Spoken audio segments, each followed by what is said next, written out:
What if Darth Vader built his castle on Tatooine rather than Mustafar? In the comics, Palpatine actually offered for Vader to build his castle on either Naboo or Tatooine, but Vader chose Mustafar. But what if he chose Tatooine? That's our story for today. Hope you guys enjoyed this one, so let's get right into it. By the way, please leave a like, helps a lot, thank you. Here we go. Our story begins inside of the Imperial Palace on Coruscant, as Darth Vader is returning from yet another mission to kill a surviving Jedi from Order 66. This time, Vader was returning from killing Eth Koth, and he was now kneeling in front of Darth Sidious. It has been 8 years since the Empire rose from the ashes of the Republic, and Vader was put into the suit for life. He sometimes missed the life of Anakin Skywalker, but he knew that time was past. Now Vader survived on anger and the desire to bring order to a galaxy that only ever let him down. And as he knelt here today, Darth Sidious began to unravel a new mission for Vader when Vader looked up and said that he was done with missions. Palpatine tilted his head with a small smile. It was good to see Vader break from his miserable shell and actually stand up for himself once in a while. Palpatine asked Vader what he meant, and Vader said that he has killed every Jedi they could find. He wants to rule his own world. And Palpatine said this could absolutely be arranged, telling his apprentice that they control the galaxy. All Vader must do is ask. So Palpatine asked if Vader wanted Naboo. Vader stayed silent. Palpatine asked about Mustafar. Again, silence. And so Palpatine asked about Tatooine, and the tiniest shift in the Force gave Palpatine his answer. Vader wants to return home. And Vader said yes, he wants to rule Tatooine. He wants to bring order and control to the wretched planet. Palpatine considered this. Tatooine could bring Anakin back out of Vader, but it could also kill any remnant of Anakin remaining. It was an excellent test for Vader. So Palpatine would grant this wish, and construction for a fortress on Tatooine would begin. On Tatooine, Obi-Wan Kenobi was eating his daily small rations while looking out to the Lars homestead. Luke Skywalker was running around joyously, and Obi-Wan cracked a small smile. Luke often reminded him of young Anakin, and Obi-Wan closed his eyes, asking for Qui-Gon to come to him. He needed help. He was skinnier, his hair had grown so much longer, his connection to the Force was fading. This planet with the two suns was taking everything from him, and as Obi-Wan opened his eyes, he saw 3 Imperial Star Destroyers emerge from hyperspace at once. They were far in the distance, around where Kenobi knew Jabba's palace to be, and Obi-Wan had to simply hope they were here to negotiate with Jabba. Tatooine had an Imperial presence, as it was a small part of the Empire, but 3 Star Destroyers was more than ever. And Owen soon came to ask him, asking what was going on, and Obi-Wan assured him that they were not here for them. Inside of Jabba's palace, the Gamorrean guards were quickly met by Vader and a battalion of stormtroopers outside of the large door. The guards put up their weapons, but Vader threw them against the wall and moved in with stormtroopers dispersing down each and every hallway to secure the palace, while Vader went to confront Jabba. Soon enough, Vader stood face to face as the palace had been completely taken over with Jabba, and Jabba put down his hookah pipe and asked Vader what he wanted. Jabba knew of Vader, everyone involved in the crime business did, and Vader said that Tatooine was being taken over by the Empire. By him. Jabba can either relocate with funds from the Empire for his troubles, or he can die. Jabba laughed, saying the Empire wouldn't dare go to war with the crime families. It would disrupt trade and business across the galaxy. So Jabba said he was not going anywhere. He was calling Vader's bluff. Vader turned, guiding his men out of the palace, and once he was clear, Vader gave the signal to the Star Destroyers. Within seconds, they fired down to the sands, blowing up the entire castle, killing everyone inside. Vader did not fear a war with crime families, and this was just a show of what his rule on Tatooine would look like. As the castle was turned to rubble, construction of Vader's castle would begin on top of it. When the palace was blown up, the distant explosions could be heard by Obi-Wan, and he suddenly knew that this was not the typical Imperial occupation. The Empire was here to stay, and it was time for him and Luke to leave. But unfortunately, as Obi-Wan, Owen, Beru, and Luke snuck into the spaceport, they saw that it was full of Imperials. Hundreds of stormtroopers checking chain codes and arresting anyone without a chain code, and so the group had to go back to their home. Neither of Luke nor Obi-Wan had a chain code. They were unregistered. They must stay hidden. And Obi-Wan said he would personally call for help, then went into his cave to contact Bail Organa. Aboard his Star Destroyer, Vader was analyzing this planet as the Imperials on the ground were beginning a full planetary takeover, ensuring every citizen was registered with the Empire. Vader called a security officer to him and asked about a specific family here, the Lars family. Vader did have history with them, and the officer said that in reports about their moisture farming, some said that the Lars have a new young boy that was unregistered with the Empire, around 8 years old. Vader sat silently for a moment, then told the officer this was very good, and he will be taking a transport there. Inside of his cave, Obi-Wan was having trouble getting a message to Bail Organa. The Empire was disrupting communications in and out of the planet, and if Obi-Wan did manage to send a message, it would quickly be intercepted. Obi-Wan though suddenly heard a ship landing nearby. He ran to the cave entrance to see a transport landing outside of the Lars homestead, and out of it walked a tall, armored man in black with a group of stormtroopers. As Vader walked up to the home, something caught his eye. It was a grave, withering away in the wind, and on the grave read Shmi, loving mother and wife. And Vader suddenly felt anger rising up in him, the same anger he used on the Tusken Raiders that very day that she died. The Lars failed to protect his mother. If Anakin was able to save her, so much violence could have been prevented. Vader had mastered harnessing his anger in recent years to remain calm, but it all suddenly erupted, and he used the Force, blowing the top of the home away, then jumped down into it. Vader slowly stood up as Owen shot a blaster at him, but Vader deflected it, then lifted Owen into the air, choking his life away. He then threw Beru into the far wall, and then pinned her there with his thrown lightsaber. And he looked to both of them now, both trying to tell Luke to run, and Vader closed his fists as their bodies fell to the ground. Vader waved his arm, and Luke was shot with a stun blast, but as Vader was about to lift the young boy, he was pulled up to the sands with the Force. Vader looked up to see Obi-Wan. He pulled Luke away, and now Vader's suspicions were confirmed. This boy had to be the son of Anakin Skywalker. Why else would Obi-Wan be here?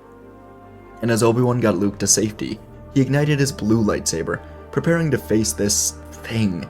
He was Obi-Wan Kenobi. He'd taken on Maul, Dooku, Ventress, Grievous, and he even once did what he had to do, killing Anakin. He would kill whoever this was as well to protect Luke. Vader floated up to the sand, and he held up his saber now, saying their long-awaited meeting has come at last.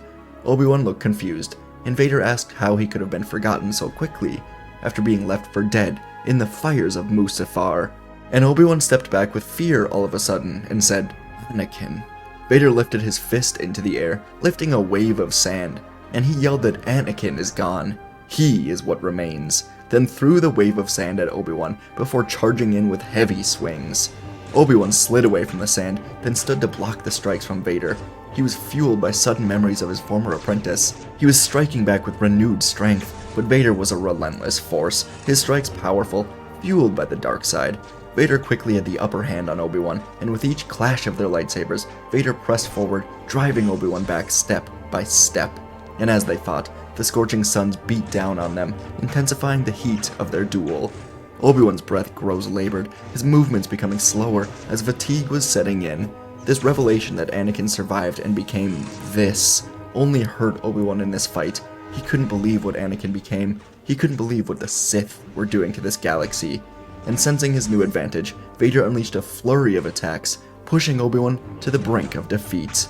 And with a final powerful swing, Vader disarmed his former master, sending Obi-Wan's lightsaber flying from his own grasp. And Obi-Wan, now defenseless, was gazing up at Vader with true sadness and failure in his eyes.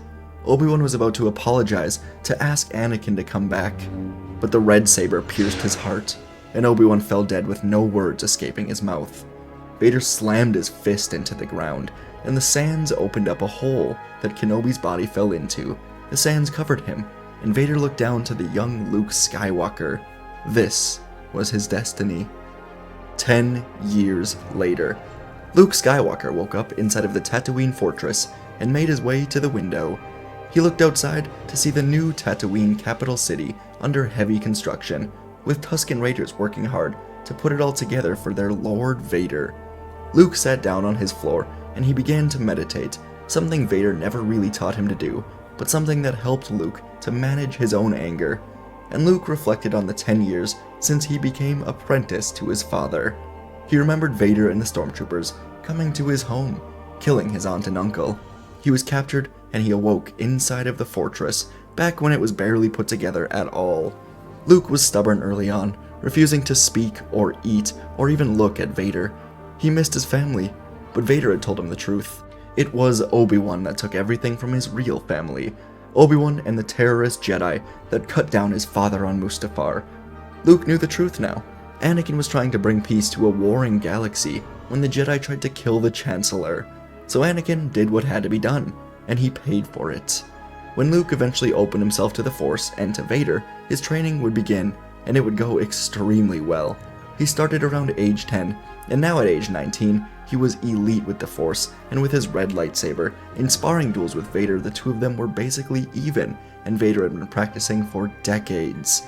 Luke was using the bled saber that once belonged to Anakin Skywalker. It was found in Obi-Wan's cave. And Luke has now been on many missions with his father at this point. He's even killed a few Jedi. On Lothal, he and Vader fought and killed Kanan Jarrus and Ezra Bridger, along with their rebel crew. Not long after, this was followed with a duel with Ahsoka Tano, where Vader did kill her, as Ezra could not save her from the world between worlds because he was dead. There was always war going on in these 10 years, most notably versus Darth Maul and his Crimson Dawn Empire, but they were dealt with. Luke and Vader once led a final battle against Maul and his forces on Obadiah, the home of the Pikes, one of Maul's greatest allies. And in this battle they were able to kill Maul, Kira, and any other leaders that dare stand against them because of what Vader did to Jabba's castle.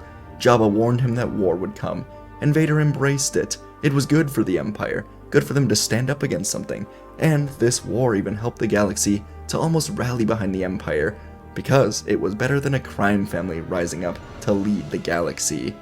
In the duel against Maul, Maul had almost killed Luke that day, cutting off one of his hands that was now mechanical, and this made Luke feel closer to his father than ever before. It was like he was becoming part Vader. Perhaps the greatest achievement of all for Luke and Vader came on Tatooine itself. Vader once told Luke about the Tusken Raiders, and what they did to Luke's grandmother Shmi, and so Vader got his revenge on their entire group. But over the years, Vader would take on the Tusken Raiders. He would kidnap whole villages at a time. He would pay them off wherever possible for mercenary work against his own enemies. He would take the women and the children to draw out their aggression, slowly exterminating their leadership structure. The strongest warriors would be tormented, stripped of their homes and traditions. They would be taught to hate. The strong would kill the strong, until only the strongest remained.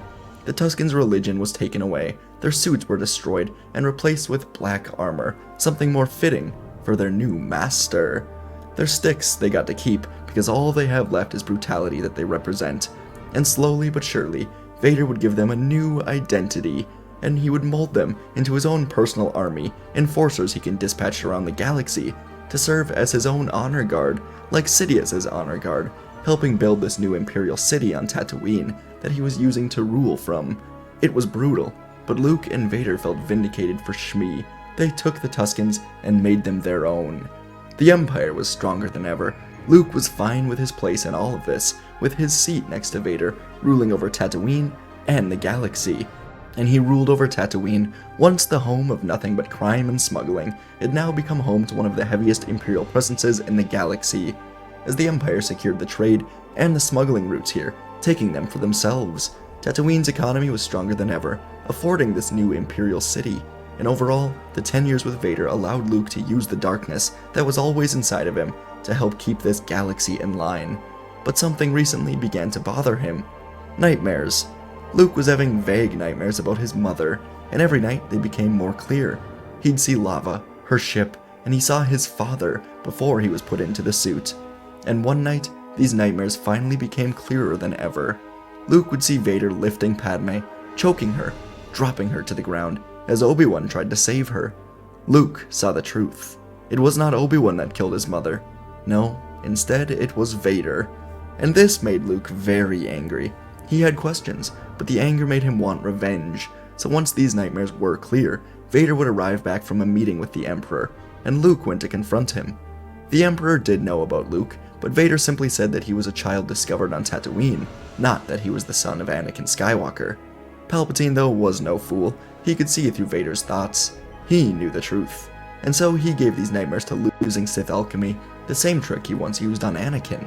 He wanted Luke to kill Vader, then come be his apprentice. So when Vader landed back in the fortress and the sands of Tatooine blew in from the outside, he saw Luke standing at the doorway. Through his heavy breathing, Vader asked his apprentice what was going on. Vader could feel his anger in the Force, and Luke asked Vader why he did it. Why did he kill Padme? Vader had to stop in his tracks. Padme.